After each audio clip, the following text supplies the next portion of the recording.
I wonder what kind of adult my grandson John will become. Today, he injured a younger student at school. But John doesn't seem to feel any remorse. He acts on his emotions and doesn't know how to control his anger. If this continues, John might do something truly irreversible. That night, in the quiet bedroom where only the sound of the air purifier could be heard, I looked down at John. I could hear his faint breathing. Watching John sleep with a peaceful and innocent expression, my heart froze at the coldness of the knife I was holding in my right hand. Staring at the sharp blade, thoughts of wanting to free John from his suffering raced through my mind. Clenching my teeth, I gripped my wrist, holding the knife tightly with my other hand. Mixed feelings of love, hatred, and sadness overwhelmed me, and I didn't know what to do. Trying desperately to calm my trembling body and erratic breathing, I closed my eyes. "I'm sorry. I can't take it anymore." I raised the knife above John with both hands. "This is the only way.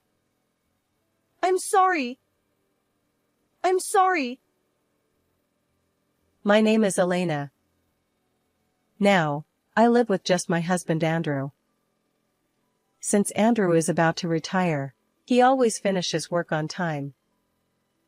We enjoy leisurely dinners together at home and take walks on weekends, leading a peaceful life. Both of us are healthy, the mortgage is paid off, and our children are independent. I never doubted that my old age would be positive and fulfilling. My daughter Samantha works in fashion, traveling frequently to Europe for work. Samantha decided not to marry from a young age. It's not out of bravado. I truly respect Samantha for living with pride in her work. On the other hand, my son Nathan got married at 28 and has been living in the neighboring town since then. For about 10 years after their marriage, Nathan and his wife Clara were not blessed with children. It seemed that Clara was more troubled by this than Nathan. Nathan would say, "Children aren't something you should rush to have. I think the time will come eventually." Occasionally, they would visit our house, and Nathan would bring up the topic of not having children, almost as if it were someone else's problem. He didn't need to mention it, but after 10 years without children, maybe people were saying something. Andrew and I pretended not to care. As long as Nathan and Clara were happy together, that was enough. Nathan would say, "Clara is always telling me not to drink or stay up late. She's like a nagging mom." Clara would smile shyly and look down. I felt that Clara's wishes were behind her requests for Nathan not to drink or stay up late, even if Nathan didn't realize it. 10 years is a long time. I remember the day Nathan and Clara told us they were expecting a baby. They used to visit us once a month, but suddenly they stopped coming, and I felt a bit uneasy. A few months later, they visited again, and Nathan seemed embarrassed, which made me think something was up. Nathan said, "Well, Clara is pregnant. Finally." Clara's belly wasn't very big yet, so she didn't look pregnant. But seeing Clara gently caress her belly with a calm and kind smile brought tears to my eyes. Clara asked, "Oh, what's wrong, Elena?" I replied, "No, it's strange. I'm not sad. I'm happy. I'm really happy." I repeated to myself that I was happy. I couldn't put it into words, but I was genuinely glad that Clara was going to have a child. Clara's expression as she caressed her belly was the happiest I had ever seen her, and I knew I would never forget it. The child who was born was named John. I thought from the bottom of my heart that the name John suited my grandson, who had a smile as lovely as an angel. Since Clara's family lived far away, She didn't go back to her parents' home but stayed with us for a while. The feel of a baby after such a long time was so soft that I was scared to hold him. I held the fragile life and gazed at John's face. You've raised kids before, so why are you so scared to hold him? Well, it's different. He's someone else's child. I'm afraid I might hurt him, even by accident. I smiled wryly as I supported John with all my strength. The tension was completely different from when I raised Nathan and Samantha. John, sleeping in my arms, was fragile, delicate, and yet beautiful. John grew up quickly. At 4 years old, he loved picture books and would devour the books he borrowed from the library. Nathan would always proudly report this to us. At this rate, he'll become a scholar or something. As long as he follows the path he loves, that's all that matters. As long as he's happy. Clara looked at young John with narrowed eyes. Watching her profile, I sincerely hoped that this happiness would last forever. One day, the phone rang at home. Andrew had retired and, without any particular hobbies, spent most of his days at home. He quickly picked up the phone when it rang. Hello? Andrew responded with a wary voice, cautious of scams or sales calls. I was watching TV, just a typical moment in our daily life. Holding the receiver to his ear, Andrew stared at me, and even when our eyes met, he continued to stare without looking away. I felt that nothing was reflected in Andrew's eyes. From those lifeless eyes, I realized that something terribly bad had happened. The call on that ordinary day was to inform us that Clara and John had been in an accident and were taken to the hospital. It happened on their way home from kindergarten. They might have been talking about what to have for dinner or drawing at home. I imagined Clara talking to John as they walked hand in hand. Then, they reached a crosswalk, checked the green light, and started walking. It was all in my imagination, but it felt so real. A car driven by a drowsy driver, the two of them being thrown into the air. Clara instinctively cradling John's head before they hit the ground. Andrew and I rushed to the hospital where they were taken after receiving a call from Nathan. We sat silently in the waiting room. The image of Clara and John being hit by a car kept replaying in my mind, and I covered my face repeatedly. Why did this happen? Eventually, the doctor informed us that Clara had passed away. Nathan was speechless, standing in the hallway with a fixed expression. Only John survived, but the doctor's words about the possibility of a traumatic brain injury didn't seem to reach him. When I held Andrew's hand, he too stared into the void with his mouth half open. Before the feeling of sadness could arise, the funeral arrangements proceeded. After Clara's funeral, Nathan asked us to take care of John. I'm sorry. Just for a little while. I need some time alone to think after losing Clara. What about John's feelings while you're thinking alone? Nathan was so downcast that I couldn't even muster the will to ask that question. Diagnosed with a traumatic brain injury, John lost his previously gentle personality and began to exhibit violent behavior and outbursts. At first, I thought it was the sadness and loneliness of losing Clara that changed John's personality, but that might not be the case. John, who suffered brain damage from the injury, was struggling with the symptoms of a traumatic brain injury, and neither Andrew, Nathan, nor I could understand him. John would break and throw furniture while shouting, and sometimes he would be violent towards me. Nathan and Andrew would observe John from a distance, frowning, and then leave the house to escape. My worries continued until John, exhausted from his rampages, fell asleep. During those days, only Samantha, who lived far away, would call me every day to check on me. I'm sorry, Mom. I'm overseas now, but I'll definitely visit when I return. Hearing Samantha's voice would soothe my heart a little. I was at an age where society would call me elderly. Spending all day with a young and violent grandson was mentally and physically exhausting. The stormy days with John continued, and the time for him to start elementary school was approaching. During his time in kindergarten, John caused problems with his violence and abusive language, and I had to apologize repeatedly. I wondered if I had ever apologized so much in my life. At first, everyone offered sympathetic words, but gradually, people began to avoid John and me. Even Clara's friends, who had been close to her, started to avoid us, deepening our isolation. The kindergarten teachers made various accommodations, but John, who couldn't move his body as freely as the other children, was always frustrated. When I went to pick him up from kindergarten, I saw John watching an active boy on the monkey bars. The boy, with his handsome face, completed the monkey bars with ease and laughed with his friends, clapping their hands. Grandma, watch me. John tried his best to grab the bars, but he seemed to just hang there without much momentum.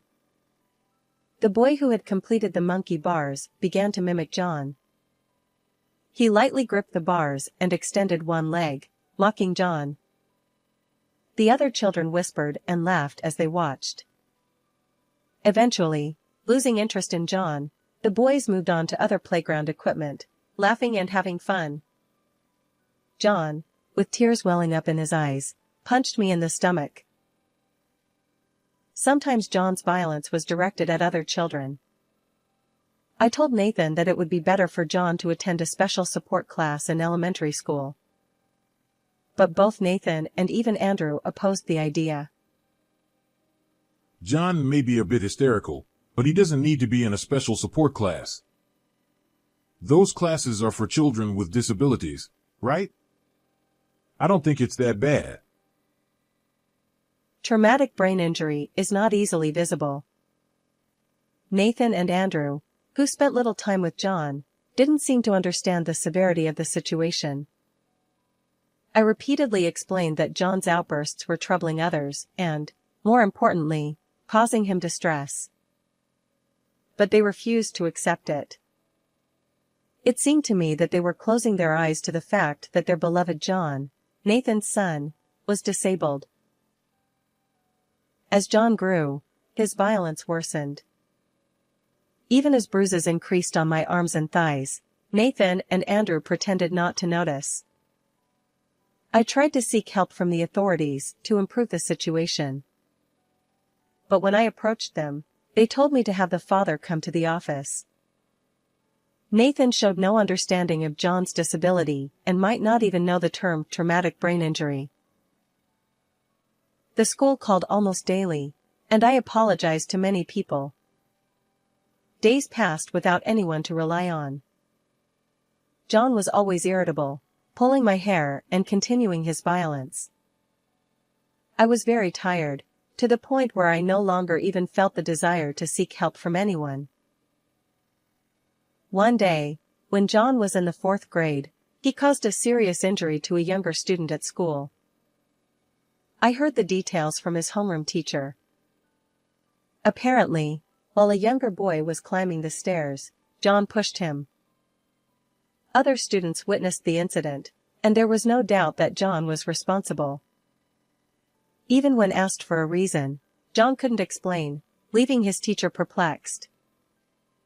I hurried to apologize to the injured boy's family. As soon as I saw the parents' faces at the door, I desperately apologized.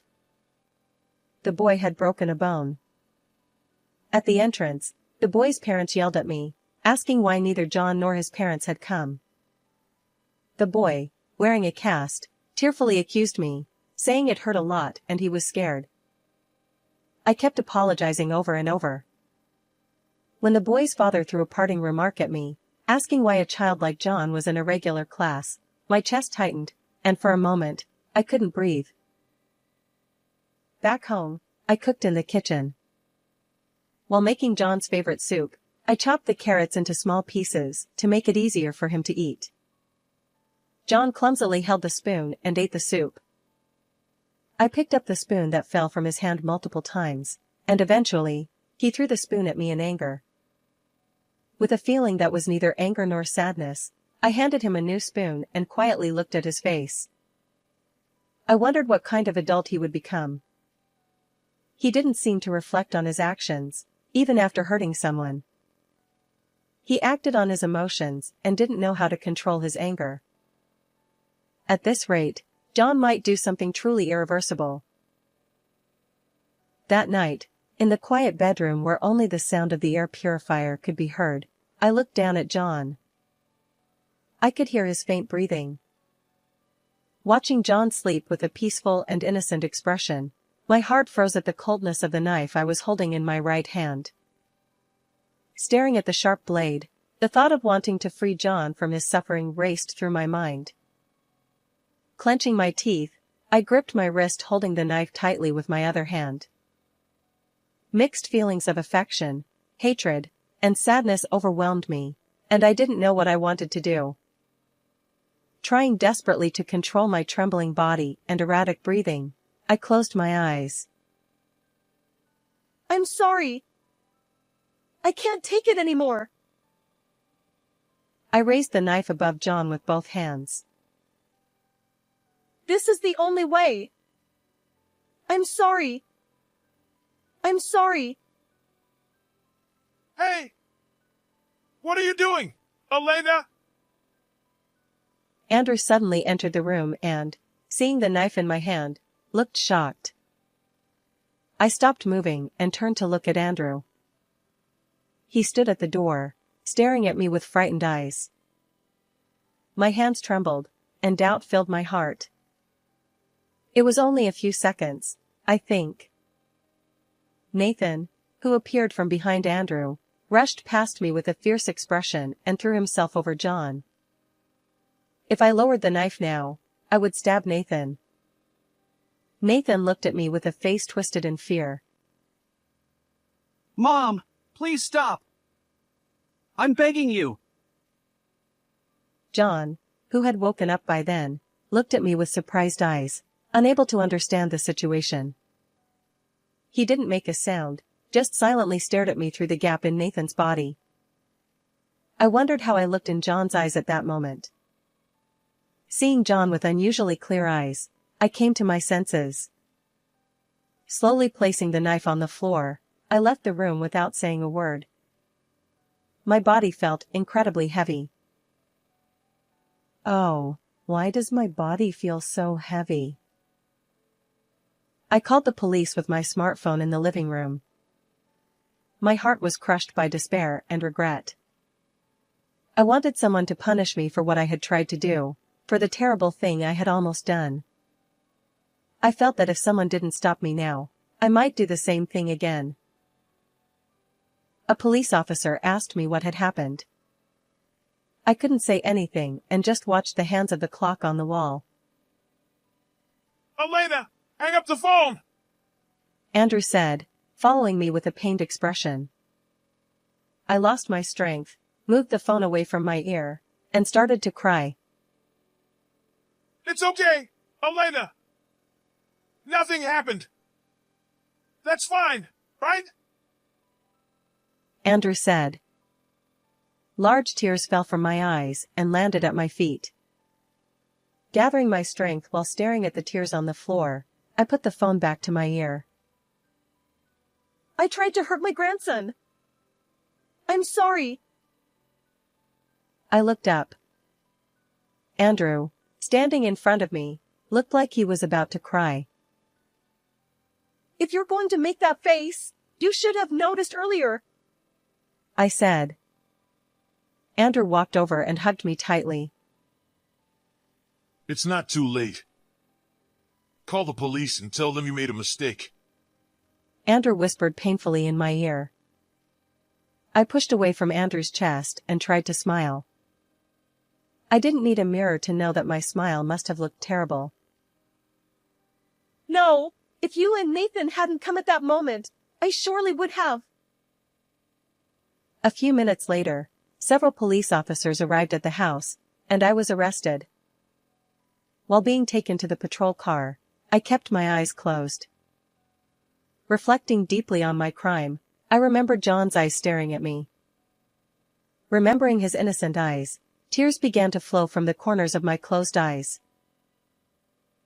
At the police station, a young female officer asked me about the incident. The questioning continued for several days, and I told as much detail as I could. Feeling the weight of my crime, I even wished to be put in prison. The officer listened to my story with a sympathetic expression. It's okay. Take your time, she said gently when I struggled to speak. An attorney, whom I hadn't even requested, came and listened to my story with genuine concern. It's okay.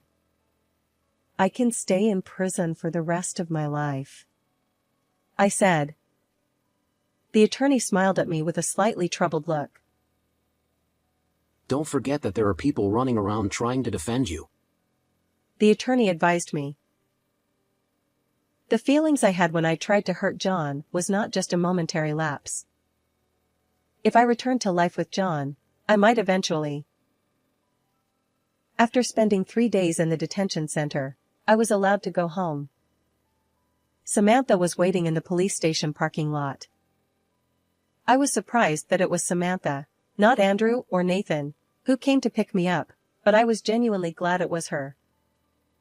I was surprised to see Samantha back here, since she had been living overseas, but as soon as she saw me she ran over and gave me a hug.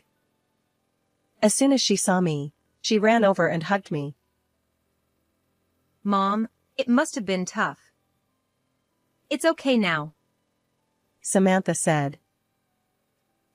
Samantha, what about your job? I asked. Don't worry about that. It doesn't matter, she replied. Samantha's warmth was so comforting that I was at a loss for words as emotions welled up inside me.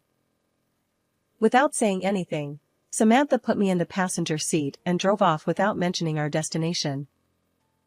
After driving for a while, a huge lake that looked like the sea came into view. The clear blue surface of the lake reflected the surrounding mountains, creating a mystical atmosphere. Many flowers were planted along the roadside, and rows of trees stretched endlessly. That night, I asked Dad and Nathan to check on you, Samantha said. What? I replied. Samantha adjusted her sunglasses while holding the steering wheel with one hand.